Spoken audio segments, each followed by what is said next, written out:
Yo, yo, yo, yo, yo. It's the Ultra Heels on another Friday night, live from Bravery Studios, Clifton, New Jersey. And my name is Darth Messiah, the one and only Dark Side Savior, always on his best behavior. I don't get hard, I stay hard. Mr. DM, catch me in your mama's DMs. Introduce yourself, sir. My name is Alex, the motherfucking Hill, a.k.a. the Stan Lee of podcasting, and I also go by the leader of the FTR. We all know what that stands for. That stands for Fuck the Revival. For the long. And our third wheel isn't here tonight. He's got a couple personal things going on. He might be away for a couple weeks. Hopefully he comes back soon. But I've been practicing. I'm gonna do his intro. I'm gonna do his part and my part by myself. It's the homeboy X-Man. Damn, it's not a sham. It's not a scam. It's the real X-Man on Instagram. Follow me, fam. You, Mr. Off the Ladder with a weak bladder. Mr. Off the Turnbuckle with a bloody knuckle. Mr. $5 Phillips. Say what? Mr. You got it, man. You got it. Keep going. Keep going. Mr. $5 Phillip, Mr.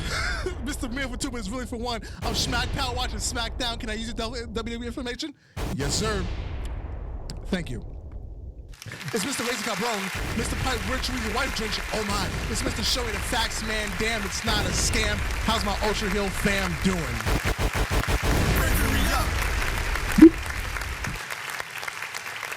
Don't ever ask me to do that again. Let me tell you right now, next time, I might have to do that, but I'm going to have to replay that in my ear while I'm doing it. No, I practiced today. I was at work practicing like 4 different times. Look, the last time I did it is when we was the other name, and he didn't show up. And I was like, I got this memorized. And I did it that one time, and that was the only time I ever did it. I can't remember it no more after that point. Shout out to the homie. Hopefully he's back in a couple weeks. How you doing down there in North Carolina? You know me, living life in this fucked up ass weather. It rained one day, it's hot the other day. It was sunny today. It's today with a chance of pouring down rain yesterday. You know, it's light down here. Yeah, it was actually winter here today because it's only like maybe like low 40s and it's raining, so it's really cold. It's 50 degrees down here, but yesterday it was partly cloudy, fully nice sunny, but pouring down rain in the middle. Yeah. The world's coming to an end. You know, you got global warming, we've got coronavirus. First of all, I don't care about that coronavirus. 2, global warming don't mean shit in North Carolina. This is their normal weather, period. Oh, that's another story. Yeah, this is just their normal weather. Like, you can't help this shit. But what are we going to get into first? Are we going to talk about I was going to do Revolution first. I was going to say, we're going to talk about Raw at the Revolution, SmackDown, and then NXT and AEW. Because Revolution kind of was the shit this time. Yeah, it was. It kind of was. It actually drew some big numbers for a pay-per-view. For its first pay-per-view, it drew some, like, for now it's first pay-per-view, but it drew some big numbers for the first time ever. There was only one thing that I didn't like. Okay, 1.5. You said it was 1.5 things I didn't like. What was that? Hold on. Let me I was talking to the homie Kelvin on Commissioner Kelvin. We were DMing on Sunday afternoon. I'm gonna read you my exact comments to him for the whole show. Mm-hmm. So, Hager is just as boring as Swagger. First half of Elite versus Elite was too much spot monkey stuff, but the match ended great. Women's was passable. MJF Cody delivered. Orange Julius Pac should have been pre-show. Didn't want Jericho to lose, but excellent match. You know, sad thing, the Orange Cassidy and Pac thing, it was more entertaining as a joke, serious match than most shit WWE has tried to produce as serious matches.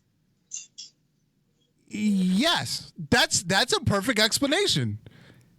And that right there is so sad because you have Pac that is the bastard, this great cruiserweight that could do all this shit, and then you got Mr. Orange that basically does nothing, and he pulls out some moves out of his ass and just shocked the whole internet after this point. This man's never done any of this shit since he started wrestling in the indie circuit, and now all of a sudden he can do shit nobody never seen. But I really enjoyed that Superman punch he pulled off. Yeah, so after my tirade last week, I'm not going to shit on them. I'm going to take it for what it was. They did a great comedy match, but I didn't like the placement on the card. Why are they the semi-main event? That should have been like match 2. The only reason they probably some main event is for the simple fact that they just probably wanted to show off Orange Cassidy able to do wrestling moves and not just stand there or be in the background or be in somebody's locker room, bathroom in the middle of a fight for no apparent reason. They really should have gave that spot to Darby Allin and Sammy Guevara because that was a hell of a match. They just give these two young guys that spotlight between your two main events, MJF and Moxley Jericho. I think the only reason why they really put that match in that card frame like that is for the simple fact that it was a match in between a good match and they needed something just to die down the crowd. But once Orange Cassidy started doing this shit, it just lived up the crowd a lot more. Or put the women's match. They try to pull a WWE move by thinking that match was not going to be a good match, and then it ended up being one of their best matches they had. So it kind of backfired on them because I thought that was going to be a match that wasn't going to go as long as it was. It wasn't going to have as many spots or Pac taking that many spots for him because that almost was like damn near what he was doing with Enzo. That he didn't want to do. Let's go to that. Why is he willing to do all of this selling for a low quality wrestler like Orange Cassidy, but he had a problem with doing it for Enzo? What's the difference? The only reason I think he had a problem doing what Enzo is for the simple fact that Enzo could wrestle to an extent, but he wasn't willing to go the full mile. He was better on the mic than he was as a wrestler. Like I really feel like Enzo could have been more of a manager mouthpiece than an in-ring wrestler. Right. But Orange Cassidy proved a few times that even though he doesn't do shit, he's capable of doing high risk moves, over through the rope moves, shit that Enzo could never do. So I guess Pac just feeling as like this man can actually really wrestle and go the distance when he needs to. So fuck it, I'd sell for him. But he wasn't gonna sell for Enzo that would never do none of this shit. Right. Because that was the first thing I thought when they went into this feud. I'm like, why is Pac doing the same thing he left WWE for? But I guess that's a good enough explanation. Also, you gotta think about it. They made Enzo champion just because of who he was, and then fed him as their top guy in 205 Live when Pac really was their top guy in 205 Live. So I guess he was like, fuck it. If you're going to give somebody that can't wrestle the top spot, why the fuck I need to be here? Right. But AEW, he already has a name for himself. He don't have to have a top spot, so he just the shit at this point. But Orange Cassidy is like the only other guy up there just the shit that don't do shit. Right. How did you feel about the debut of Colt Cabana on AEW? First of all, I'm surprised that he even got signed there, to really be honest. I didn't really think he was going to be on AEW. Why? I thought he was going to go to NWA and stay there, to really be honest. Well, again, NWA tapes for 3 days every 2 months. He's got plenty of free time. And he was in Chicago. Yeah, but I thought he was going to be like a main staple of NWA. But I didn't know he was going to go to NWA for a little bit and then all of a sudden get signed fully to AEW. Well, he lost the belt to Aaron Stevens, so he's not really doing much over there right now. Yeah, well, it's weird to see him there, but that damn dive splash bullshit he did for that pin was just something weird. Yeah. Let's go. Let's talk about this match real quick. Let's talk about the Young Bucks and Kenny Omega and Hangman Page. Okay, let's do it. Let's talk about how that felt like a New Japan match done in the States. Because it was. And I'm not going to say it wasn't a bad match for all the spots, but I am going to say them dudes hit each other with the hardest moves they could.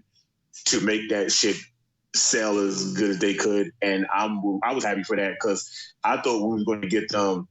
I really thought we were going to get Kenny Omega no selling a lot of this shit, but a lot of the moves he kind of sold a little bit. Cause I guess those his boys. Well, basically, Kenny Omega had to be the weak link in the match because once the crowd just gravitated towards the Bucks as being heel-ish, and they started booing them, and the point was to get Hangman Page over, so Kenny had to do the selling. He did a lot of selling, all right, because that double like pull-in V-trigger that he took, yeah, I was like, yeah, I don't know how you even stop that even as a wrestler. Like, that's just a full force knee to the face. Yeah. And but look good. And then didn't Hangman pull off One-Winged Angel on, what was it, Nick Jackson? Yeah, he pulled it off, and I'm surprised he actually even did the shit, but he pulled it off really nicely. Yeah. But the end of that match is what got me. I was like, this storyline is just getting better and better. The Hangman Page is turning on every goddamn body and saying, fuck them all. He wouldn't shake the Bucks' hand, and then Kenny was like, come on. And then he walked away from Kenny, too. He got out on the apron, and he was faking like he was going to hit the Bucks shot on Kenny. And then when Kenny turned around, he just opened it up. He was like, hey, come on, man. Let's go. I was like, yo, for them trying to make this little storyline of Hangman Page on what shit to do with the Elite, but he's stuck as a tag team champion right now. I was like, you know what, that actually makes sense, and I can go with that because I don't really want to see him do a regular heel turn like we've been seeing over the course of time. Right. I'd rather see him get like pissy drunk and just like whoop everybody ass and not give a fuck. You know what? That's pretty good. I didn't think of it that way. Yeah, it would make more sense because him coming out with them beers and just doing, even though people like that's a ripoff of Stone Cold. Stone Cold was a badass with beers. Hangman Page is not a badass with beers, but when he's drunk, but when he come out with a beer, the crowd goes batshit crazy because they know that he's going to be tipsy, but he's going to hit that damn clothesline. Cowboy shit. Boy, I really wish they'd had. I wish AEW would have signed James Storm. I'd like to see them two as a tag team, just drinking beers in the back. It'd have been like the country APA. And beer money too. What? It would be so great. Back to what I was talking about with Kelvin. Jake Hager and Dustin Rhodes. Jake Hager, Jack Swagger is boring. He's boring in both personas. Hey, well, Jack Swagger, what did you expect? He only did so good in WWE. You think he was going to do any better outside of WWE? Because they keep talking, the Big Hurt. He's a undefeated in MMA. So I'm expecting him to come out and do some Brock Lesnar shit. And he did his regular Jack Swagger stuff. I was like, are you serious? He didn't change his moveset? I don't think they want him to be literally a Brock Lesnar ripoff because we already got one of those everywhere. He doesn't have to be a Brock Lesnar ripoff, but do something different than Jack Swagger. Something. Well, he gave us some swagger, right? It was boring, but he gave us some. Swagger. He got the clean choke out, so he had a dominant victory, but just. I don't know. He's just so bland. That's why WWE bailed on him once they made him champion. He's just so bland. Hey, man, not all of them can be good or great. Jack Swagger can just be Jack Swagger. Yeah. Now, if he had, what was his name? Was Jack Coburn? If he had Jack Coburn over there as his mouthpiece, maybe he would probably be more exciting. But when he's by himself and he's not talking, he reminded me of, what's his name? Nathan Jones. He's like Nathan Jones. He's just there, but nobody really gives two shits. Yeah. You want anything else to say about Darby Allin and Sammy Guevara? Because that was just some wild shit. That 630 off the turnbuckle to the ringside. The turnbuckle through the table. Yeah. I thought Guerrero knocked himself out because the way he popped back up, I was like, oh shit, he heard this, so that's over for that match. He's gonna be gone for a while. When Sammy Guevara was hanging off the railing and Darby Allin went for the suicide and he missed, and he banged his head on the railing, I thought he was out. Right. First of all, Darby Allin, dude, he does that shit so much in the indies to this point. I think he's just immune to the shit. He's like Mick Foley taking chair shots. It's just normal to him at this point. Yeah, he missed, and he just popped up. Like I'm not gonna lie. But look, I'm not gonna lie, that was a big ass gap between that ring and that damn fucking over there where he hit him at. That was a big ass gap for him to try to clear with that little bit of fucking runtime. Yeah. The women's match, nothing happened. It was a women's match. It really wasn't much. It wasn't horrible, so I'm not gonna shit on it. Like I said, I'm gonna be positive this week after that tirade last week. I'm gonna try to stay positive this week. MJF and Cody. The only thing I want to know is how and when did MJF start bleeding? Because he just popped up with a bloody forehead at some point. I don't know either. I thought I blinked and missed something on my fucking laptop had froze when I watched it. And I was like, did I miss a move or some shit? But then I looked online. I was like, no, I watched this. So what the hell happened? I couldn't remember the move right before he was bleeding. I know he rolled out the ring and he probably bladed himself on the floor because he's probably not used to blading. So he's like, let me hide like underneath the apron really quick and blade myself. But he just pops up and he's bleeding. I'm like, I don't think he got hit hard enough for it to be a blood spot. Yeah, I don't know what that was. That shit was just a weird moment in AEW at this point. But yeah, it happened, and I guess we just don't. I guess we don't ask no questions about it going forward. Yeah, but he ended up winning with another shot from the ring. The dynamite diamond or whatever they call it. And yeah. So our main event. Hey, hold up! Did you see the thing Cody did though? His neck tattoo.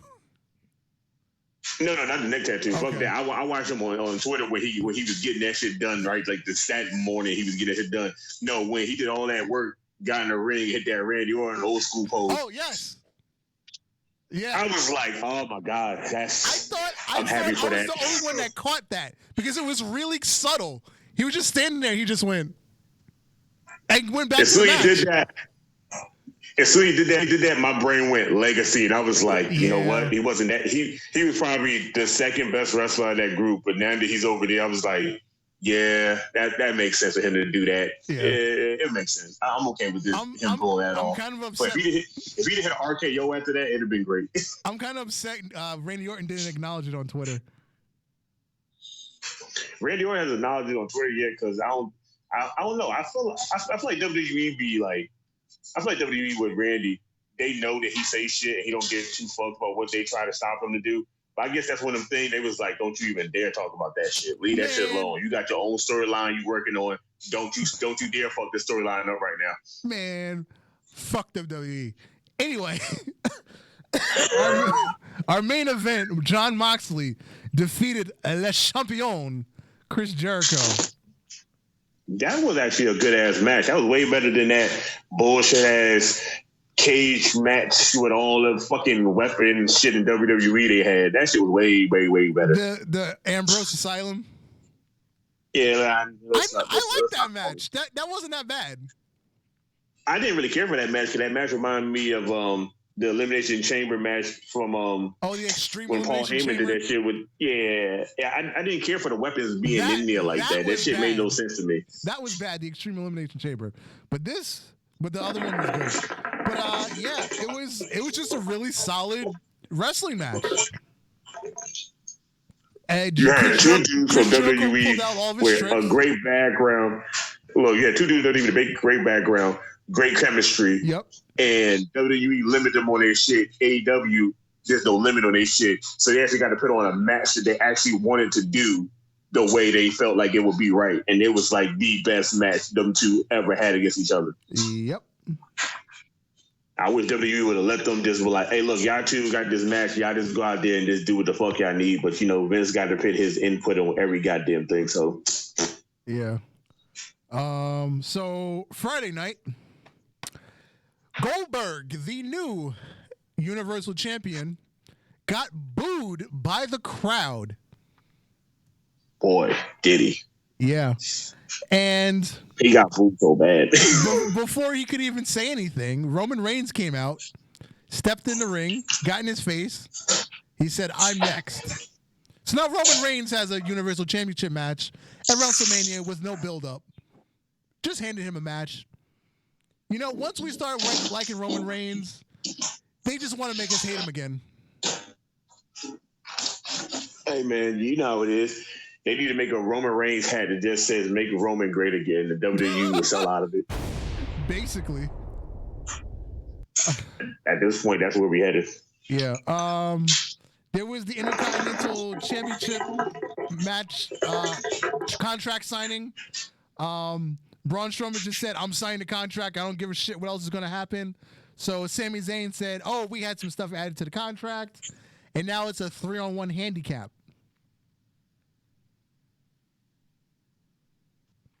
Thoughts? Hello? Hello? I think we cannot hear you, Alex. Your sound went off. It's not a sham or a scam. It's the real X-Man Damn. Mime it.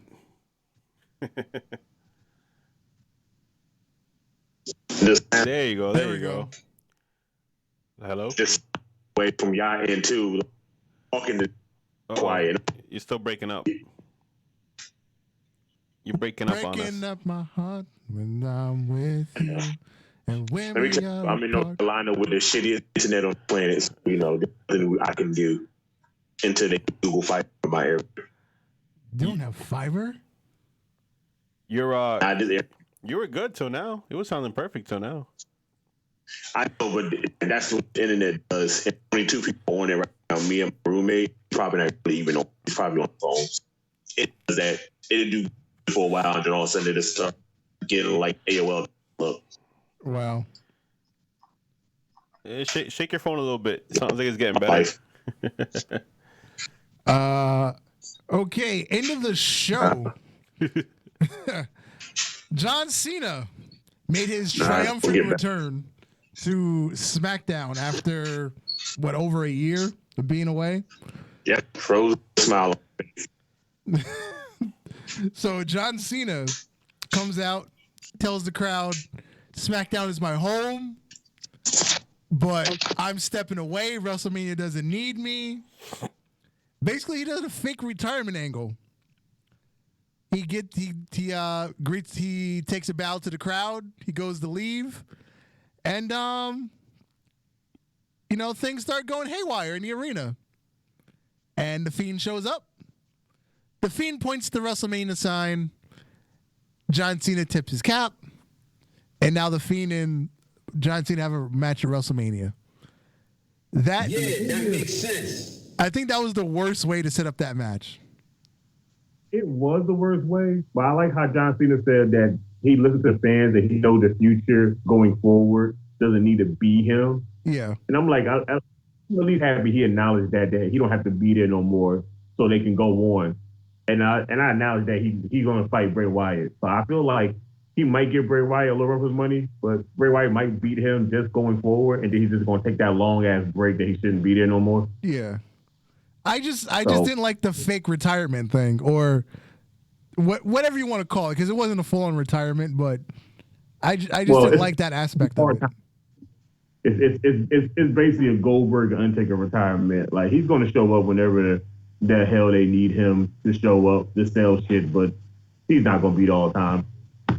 Yeah. He's going to be doing his thing, trying to be like The Rock. Basically. Raw kicked off with, ladies and gentlemen, my name is Paul Heyman, and Brock Lesnar. So while Paul was running his mouth, Drew McIntyre strolled out to the ring and kicked the shit out of Brock Lesnar. He Claymore kicked him 3 times. I'm not going to lie. When Brock likes you, Brock will sell for you the best way ever. Yep. He sold that Claymore kick like it was the most hurtful thing he ever had hit him ever before in wrestling. Yeah. Oh, did you notice?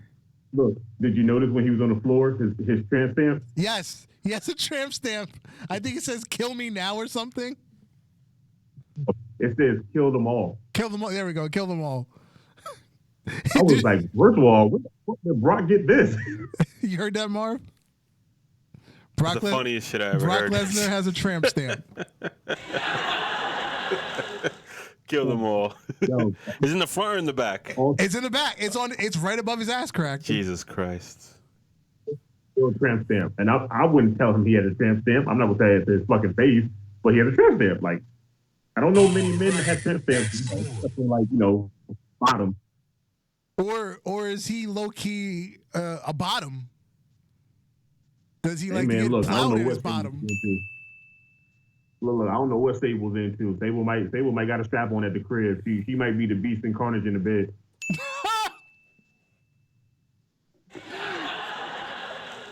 So I think the worst thing to happen to WWE in the last several years happened on this week's Raw. Ricochet, who just had a WWE Championship match against Brock Lesnar, he had a 24/7 Championship match and lost clean in the middle of the ring to Riddick Moss. I'm mad at that right now. How does that even make any sense? You go from the top belt to the lowest belt in 5 days and you lost both? First of all, he was from the top belt to the lowest belt, but he's still getting shown on TV more than Krilla Alexander. You got a point there. Because I don't remember last time I haven't seen him on TV at this point now. It's been a while since he's been on TV. Actually, I think he was on last week's Raw. He just didn't do anything. Yeah, he gonna end up being like Paul London and Brian Kendrick. He gonna just be in the back, just smiling and watching people walk by. Yeah.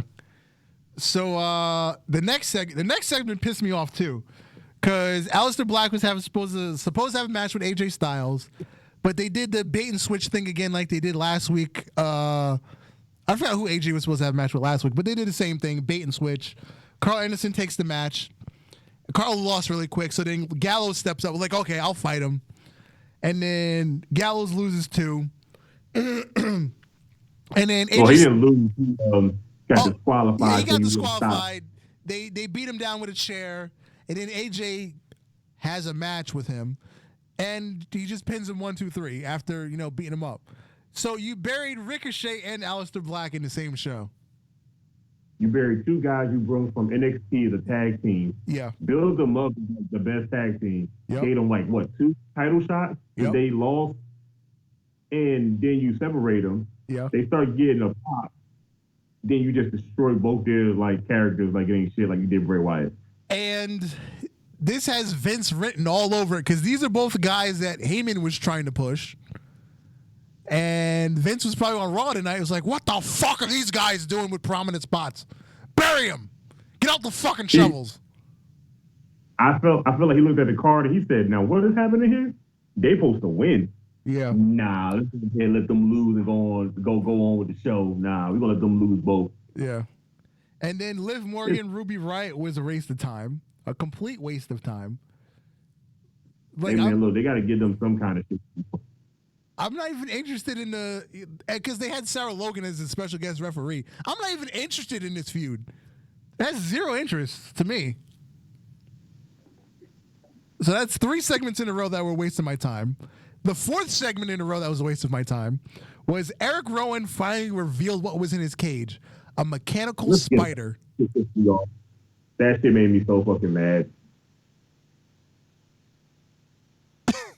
I don't want to talk about it. I'd love to even see if Eric Rowan would have pulled out a disfigured mannequin head that actually moved or something. It'd have been more exciting. Yeah. But that spider thing looked like something he got off a fucking Wish. Moving on. It hurt my heart because I was like, I started thinking back on all the shit that happened. I'm like, this thing has spit blood in a guy's face. It has scared other guys in the back and jobbers. And you pull out a giant spider that's clearly fake. What? Clearly fake.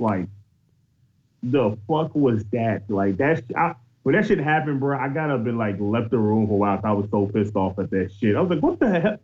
Yeah. All this build up for this Nick cage around, and you show all this bullshit ass fucking Wish spider that you probably got for $20 and shipped the same day. Nah, that shit was stupid. Moving on, Shayna Baszler defeated Kairi Sane in place of Asuka, who allegedly has a hand injury. So I think she's still questionable for Elimination Chamber. I don't know if they're. I think they haven't replaced her yet. So I'm assuming she'll make it. They said she had a hand injury, but it's not as bad. But they're keeping an eye on it just to make sure. So she's not replaced as of this moment. So technically, she's still in the match until they feel like her hand isn't good enough to be wrestling, and then they might just substitute her out. They might substitute her out for Kairi Sane just for the hell of it. It make more sense just with her. My only thing is, if you substitute Asuka out, there's no real threat in that match to Shayna Baszler. She's the only one that can match physicality with her. Well, I'm sorry, Natalya, but Natalya's a freaking joke right now. I'm about to say, yeah, Natalya would be the only thing to come close, but it's like watching Mickie James come back and wrestle these young bitches like it. It was just pointless. Yeah. Although I still want to see Mickie James back because I love Mickie James. She's one hot mother. Well, don't get twisted. She's still there. Don't forget. She just got a producer role in the back, like MVP and everybody else that keep coming back. Yeah. Mysterio and Humberto beat Andrade and Garza. That was solid. I'm not gonna lie, that was like a Triple A luchador match, and I just liked it because they was all over the place. Yeah. I was hoping for the end of the match to go differently, where like Garza like actually fucked up the match for Andrade, or like one way or the other, and like both of the heels are now against each other, but they still have the common enemy of the baby faces, which then would set up a 4-way match for the U.S. title. But maybe they'll do that somewhere down the line. Hopefully. I hope. Hopefully. So right now, Garza and Blazer are both still under what Triple H said. They're still in NXT. They're not even on the main roster. They're just in here for the ratings and the fucking feud. So when the shit is over, they're still going back to their regular NXT shit. Oh, so they're working for free. Basically. They're like working for favors at this point. And then the main event of the evening, which I called last week. I'd like to pat myself on the back. Anyway, so Edge's wife, Beth Phoenix, came out to the ring. She was going to give an update on Edge's condition following the concerto from Randy Orton several weeks ago. Randy Orton interrupts her and blamed Beth Phoenix for Edge now being re-injured, saying she was selfish. She wouldn't allow him to just age gracefully and just, stay out of the limelight because Edge is addicted to the cameras and the lights and the fame. So he blamed her. Then he called her a bitch. She kicked him in the nuts, and he RKO'd her lights out. I like how he no-sold that gut kick, though. Yeah. He no-sold the fuck out of that damn toe kick, though. He kicked him, he ducked, stood up, hit him with an RKO, and stood right up and looked at it. I was like, damn, son, you couldn't even, sell the, toe kick a little bit. This is Beth Phoenix. She was, the second reincarnation of China. Fighting all men. But again, remember, she's a wrestler. That's why that RKO looked so good, because she sold it perfect. She kicked her legs out straight, and she landed flat. It was beautiful. Yo, she landed flat and popped over. I was like, damn, that's that 2K19 RKO right there. Yep. I loved it. That was beautiful. As soon as it happened, I was like, damn, Darkfall, that shit's so on point. God damn. It's like that was the only way for that segment to end. It couldn't end any other way. Because I know I wasn't the only one thinking it was going to happen. So if it didn't happen, everybody would have been mad that it didn't happen. So it had to happen. But you know what's so funny about this whole feud between them two? Guess who's writing this story for them? Heyman, right? No. Who? Edge and Randy Orton are writing their own story. Oh. They're letting them do this to themselves. Oh, that must have been an awkward conversation at the dinner table. Hey, Beth, how was your day? How's the kids doing? You want to take an RKO next week? Yo, everything that Randy said to Edge, about Edge to Beth Phoenix, is something that he told him. He was like, if you want to get people mad at you for me, go down a list of this things, and he gave him all them bullet points to say. So everything that he was saying was filmed by Edge, and then the shit that he was talking about, like them on the road, and he looked up to him, was real life. Like they actually are talking to each other, doing this storyline. Paul Heyman is just sitting back and letting them do this to build up the feud because he wanted Randy to go in as not the heel, but he wanted Randy to go in as the most disliked person for this match. So when Edge shows back up for the match, Edge is going to get the biggest pop he can get at WrestleMania. And I was like, you know what? That was probably the best thing to do at this point. Just let them two do it. Just like how Edge and Matt Hardy, like the whole beef they had between each other. Like, those motherfuckers hated each other, but they understand the business and they understand what kind of money could have been made. Randy and Edge are not looking for the money. They're just looking to make Edge back to the way he was, seeing how he'd been gone since 2011. Right. Jumping over to NXT, did you see the opening cage match? Because I got home late. I missed the opening cage match. I forgot. Wasn't that the Dakota Kai and Tegan Knox? No, because there was two cage matches. Oh, no. The women went on first. It was Dakota Kai and Tegan Knox. It went good as a cage match. They hit hard and they did good. And then they got interrupted by what's her name with Dakota? Was it Michelle Rodriguez or something? Michelle Gonzalez? Yeah. Tegan tried to climb over the top of the cage, and when she came down by the door, she came out and pinned her between the door and the cage and held it while Knox just walked out of the cage. But she was pinned at the top of the cage stuck between that and the door. Yeah, I saw that clip. Yeah. I was like, yeah, that was kind of all right for a story, but I really felt like you two fighting in that match, they didn't need no interruption unless she was going to fully really win. They need interruption, but the way the match was going, they could have just left it the way it was and just had a good match. So her coming out was just pointless.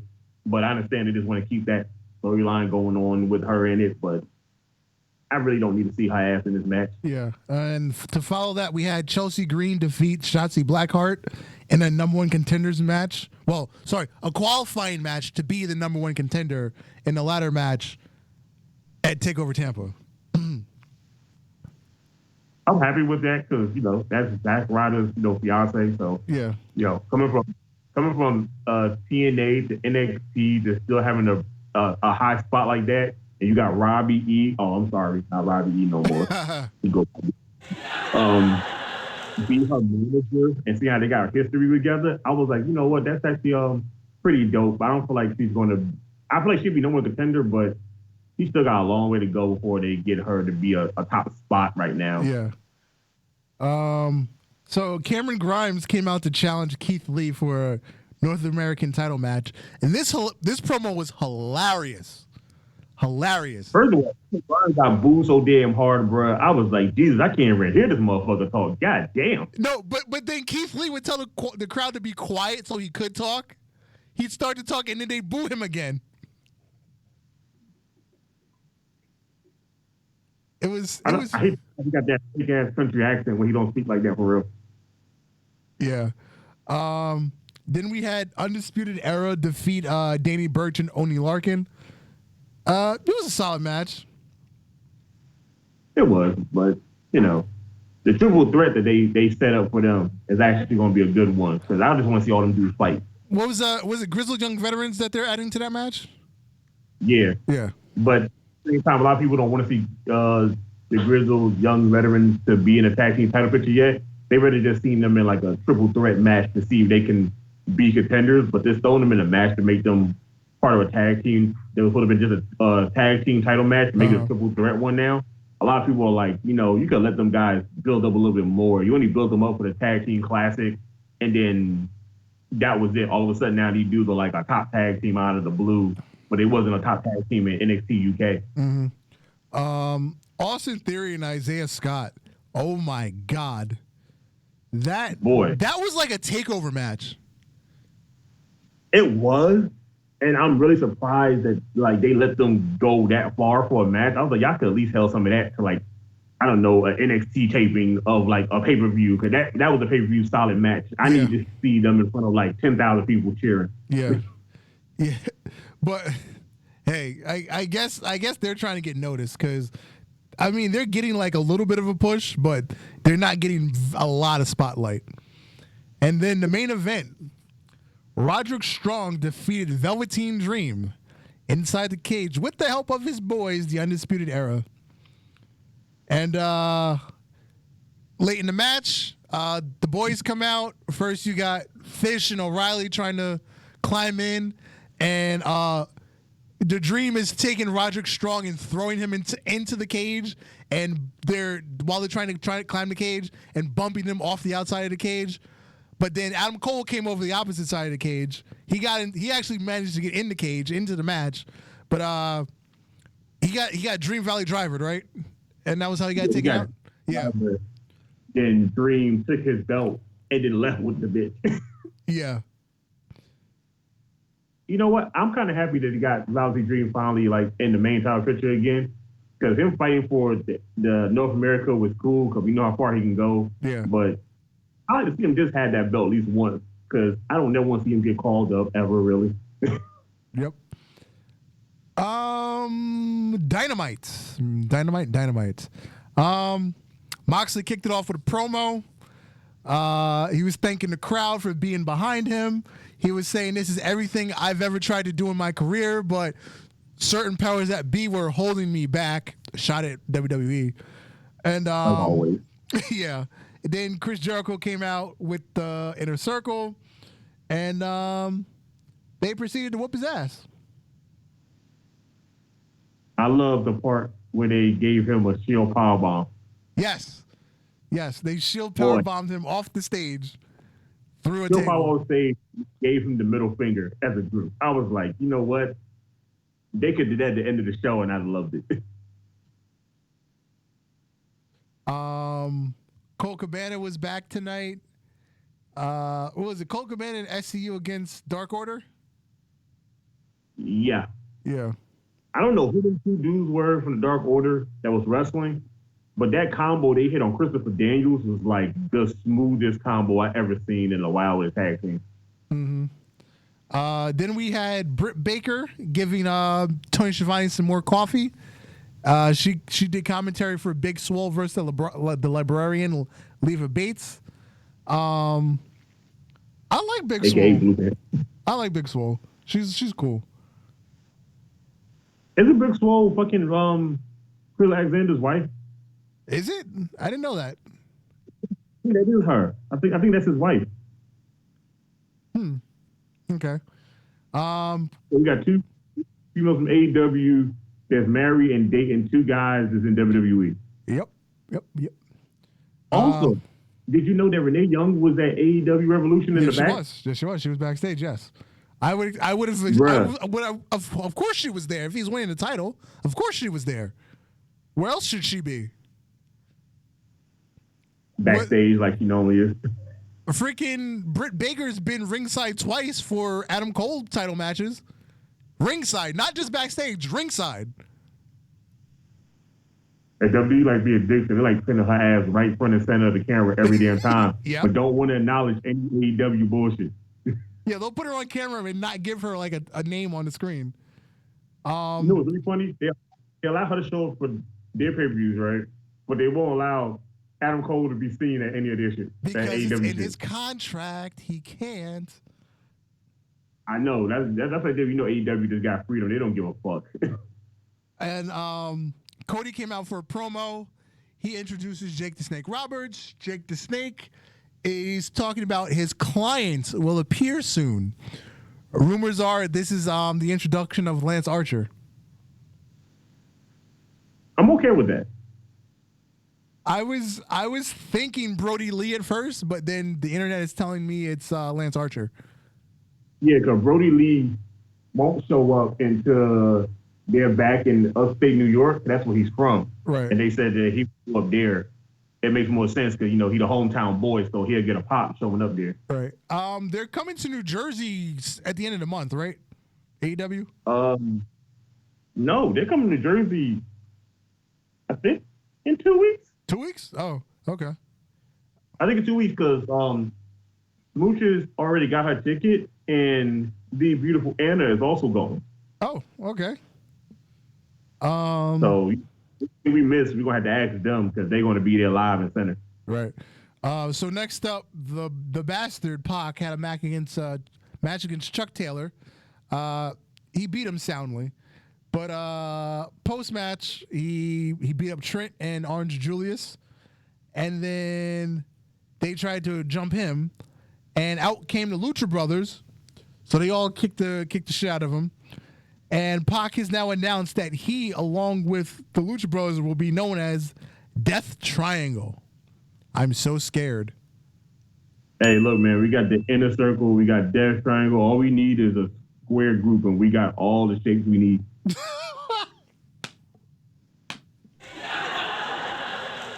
No, we need like a rhombus. Look, Inner Circle, Death Triangle, DX. All we need is a square, and we got all 4 PlayStation buttons out the dick. Okay, main event was Le Champion and the Spanish God against Darby Allin and Jon Moxley. I liked what they did there. Did you catch the Andrade pose? No. Garter fell beside Darby Allin, laid on his arm and posted his fist up. And he hit. You're right. I totally didn't catch that. I caught as soon as he did that, I was like, boy, that is so funny that he hit that pose. I was like, because them two had a match in the indie circuit and they did them poses back to back. So when soon he pulled it, I was like, boy, that's not like a shot to like, what'd you call it? Damn. Like, goddamn, boy. I was like, I need to see them two wrestle one more time. Yeah. All right, coming up this Sunday, we got Elimination Chamber. All these bullshit ass matches. Yeah, I honestly don't give a shit about any of these matches. Because the matches where you don't know who's going to win, you don't care about. And the matches, all the other matches, you know who's going to win. Because that's what I expected. You can't change shit going into WrestleMania. So we've got the women's #1 contenders Elimination Chamber match with Natalya, Liv Morgan, Shayna Baszler, Asuka, Ruby Riott, and Sarah Logan. Obviously, Shayna Baszler is going to win because they keep hinting at Baszler and Becky Lynch with all these promos. Yeah, we already know this is going to happen. You know, Becky coming out as the GOAT with the diamond encrusted shades, with the diamond encrusted necklace, with the fur mink on. I was like, I don't know what's happening here. But we need to get rid of that bullshit ass gimmick and go back to just a leather jacket with the goat on the back with her face made as a goat.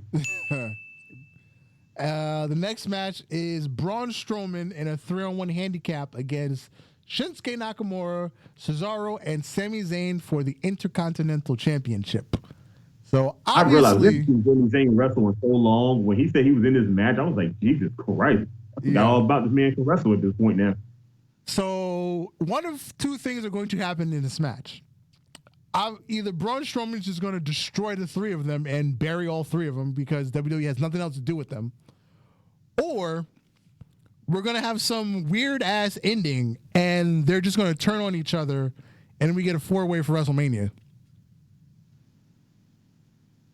We might get a 4-way, or there's hints online saying that Jeff Hardy might show up to just even the numbers if Braun get overstrung with shit.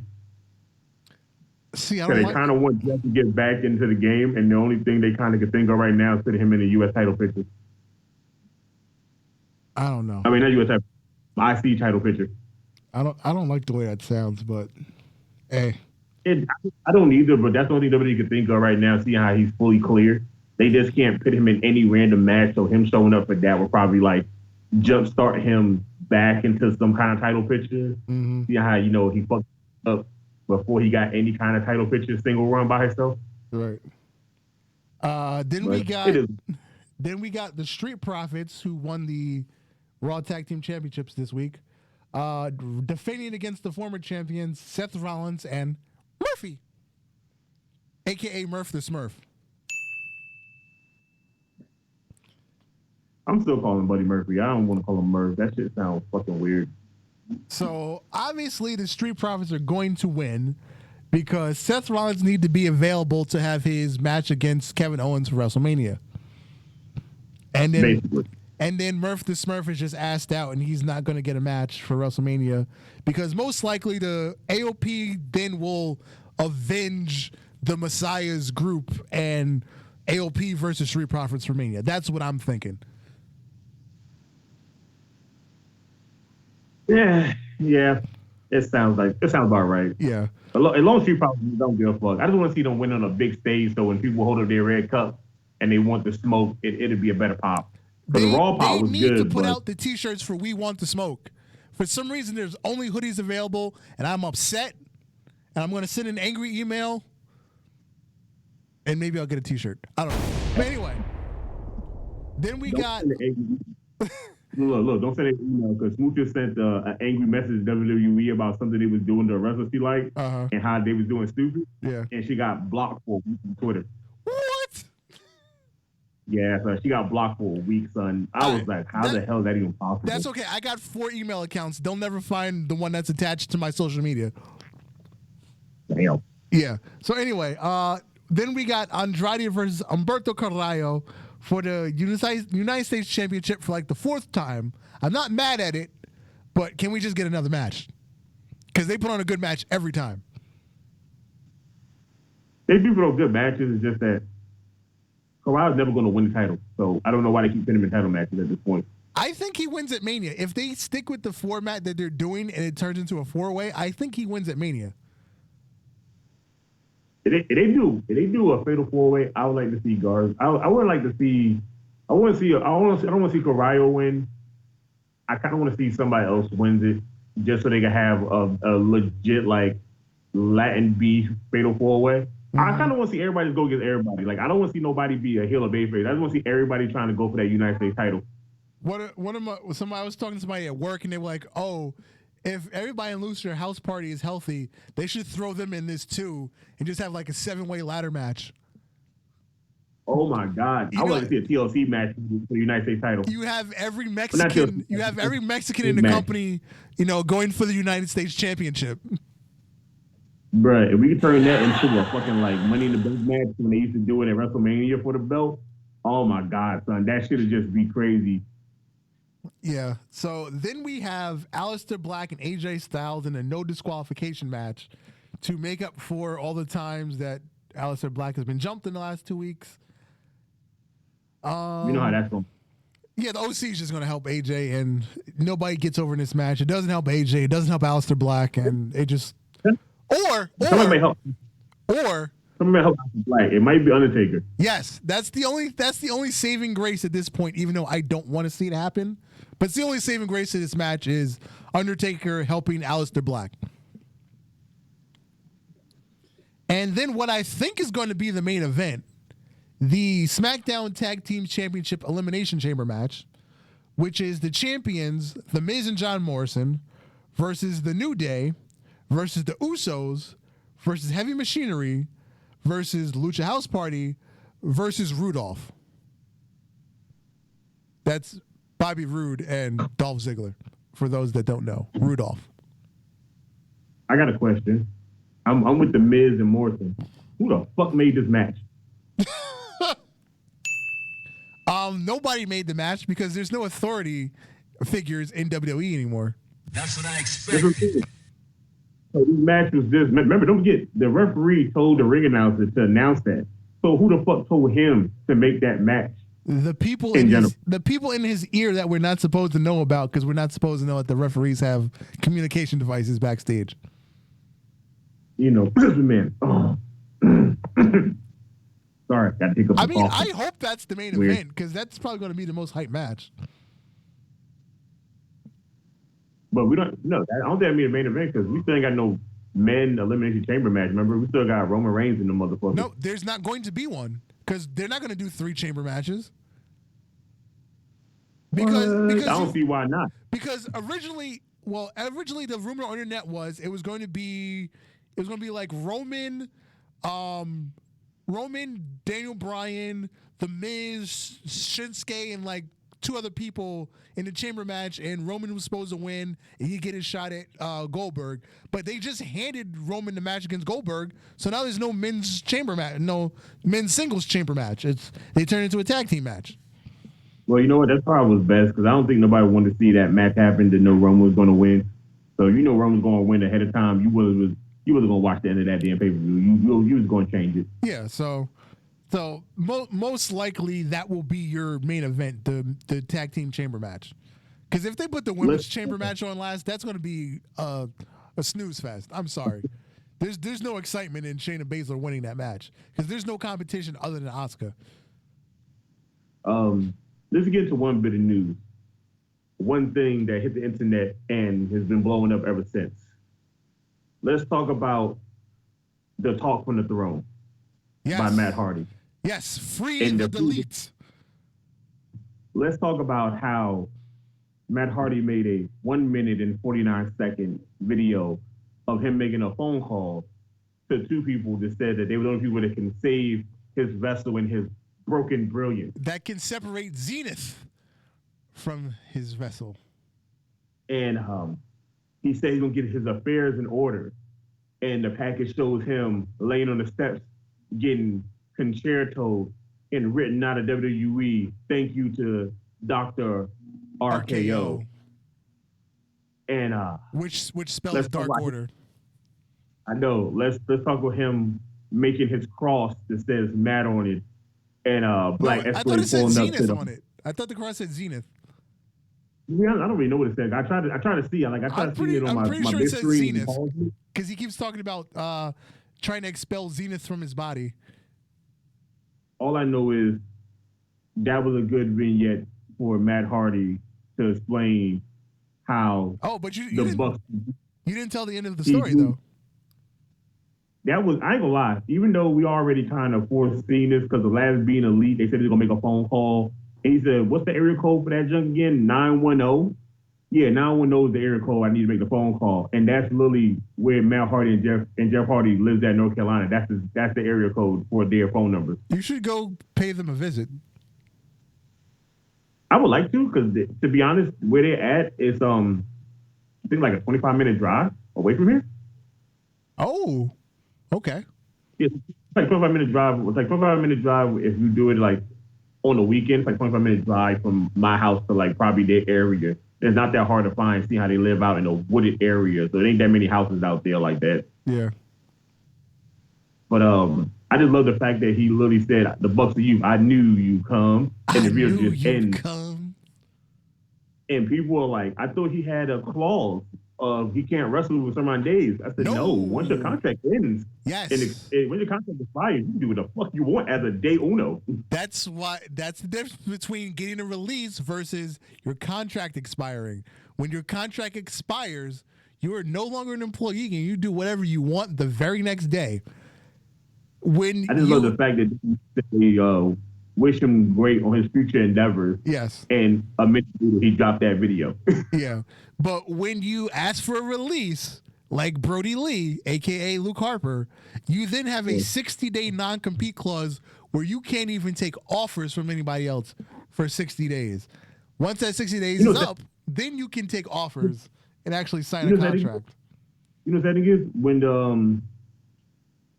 the Ascension got let go. You know they showed up at the indie show a week ago? Yeah.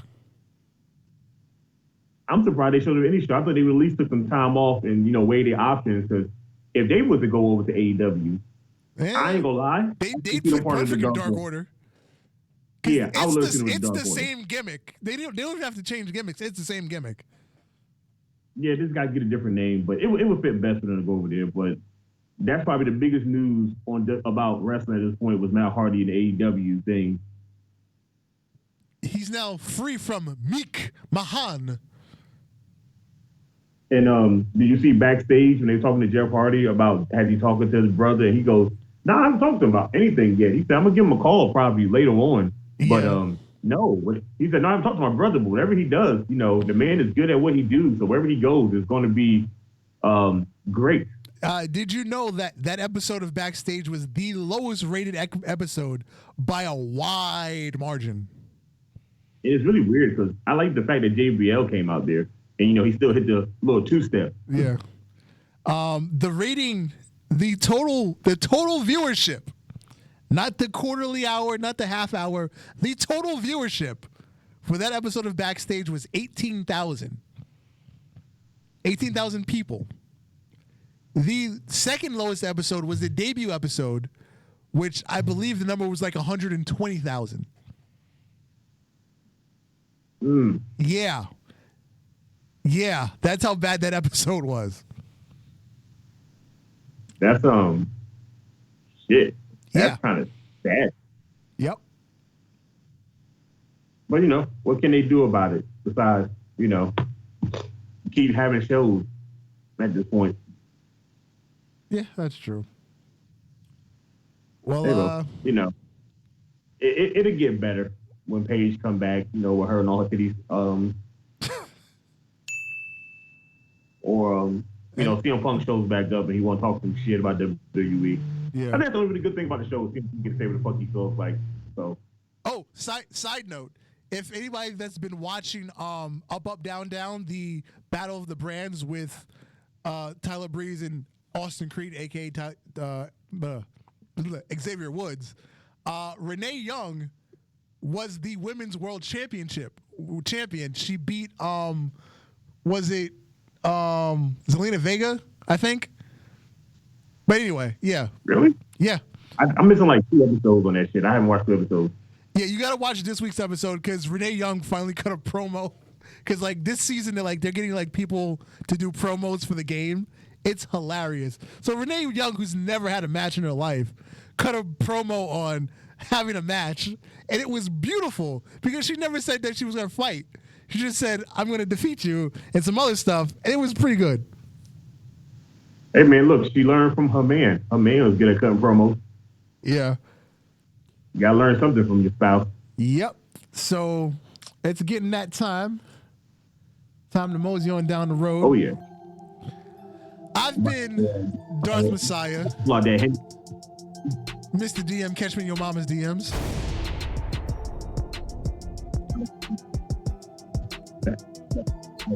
One more time, Alex. Shake the phone. Shake the phone.